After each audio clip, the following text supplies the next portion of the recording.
క్రీస్తు నామమున మీ అందరికీ నా హృదయపూర్వకమైన వందనములు చెల్లించుకొనుచున్నానండి. ఈరోజు నా ఒక చక్కటి విషయం మనం తెలుసుకుందామండి. సామెతలు 6వ అధ్యాయము 6వ వచనం మనం చదువుకుందాము. సోమరి చీమల యొద్దకు వెళ్ళుము, వాటి నడతలను కనిపెట్టి జ్ఞానము తెచ్చుకొనుము.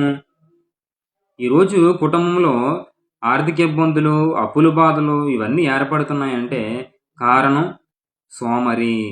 మనం సోమరితనంగా ప్రవర్తిస్తున్నట్లయితే, మనం కష్టపడకుండా మన జీవితాన్ని సాఫీగా సాగించుకున్నట్లయితే మన కుటుంబంలో అప్పుల బాధలు ఏర్పడతాయి.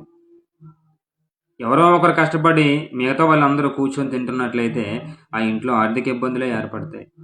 అందరూ కష్టపడాలి, అందరూ ఏదో పని చేసుకొని మన జీవనాన్ని ముందు కొనసాగించాలి తప్ప ఒకరి మీదే ఇంట్లో వాళ్ళందరూ ఆధారపడుతున్నట్లయితే ఆ ఇంట్లో ఆర్థిక ఇబ్బందులు ఏర్పడతాయి.